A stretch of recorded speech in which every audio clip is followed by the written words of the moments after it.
উচ্চতর প্রবৃদ্ধি অর্জনের মাধ্যমে দারিদ্র্য বিমোচনের লক্ষ্য নিয়ে আগামী 5 বছরের জন্য তৈরি করা হয়েছে সপ্তম পঞ্চবার্ষিক পরিকল্পনা। এতে অবকাঠামো উন্নয়নের পাশাপাশি প্রশিক্ষিত মানব সম্পদ তৈরির উপর জোর দেওয়া হয়েছে সর্বাধিক। তৈরি করা খসড়ায় আগামী 5 বছরে জিডিপি প্রবৃদ্ধি অর্জনের একটি রূপরেখা দেওয়া হয়েছে। এতে দেখা যায় 2020 সাল নাগাদ প্রবৃদ্ধি হবে 8%।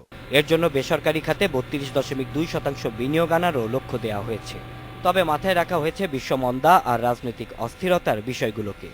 বিশ্ব পরিস্থিতির দ্রুত উন্নতি হবে এটি প্রত্যাশা করা হয়েছিল সে সময়, যেটি ঘটেনি।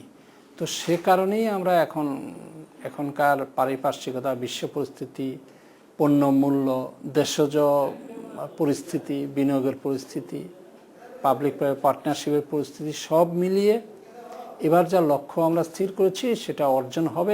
পরিকল্পনা কমিশনের সাধারণ অর্থনীতি বিভাগের সিনিয়র সদস্য জানান, জিডিপি প্রবৃদ্ধি অর্জনের বিষয়টিকে বেশি গুরুত্ব দেওয়া হয়েছে, কারণ 1% জিডিপি প্রবৃদ্ধি মানে 2.5 লাখ নতুন কর্মসংস্থান।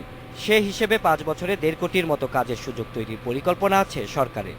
প্রবৃদ্ধির হার বাড়ানো এবং কর্মসংস্থান সৃষ্টি মূল লক্ষ্য। তো সেক্ষেত্রে এবছর আমরা প্রাক্কলন করছি 1,32,00,000 কর্মসংস্থান সৃষ্টি হবে সপ্তম পঞ্চবার্ষিক পরিকল্পনা কালে। আগামী মাসে খসড়া চূড়ান্ত করার পর জুলাই থেকে পরিকল্পনা বাস্তবায়নে যাবে সরকার, আর এর আলোকেই তৈরি হবে আগামী 5 বছরের budget. Shaon Hasnat, independent news, Dhaka.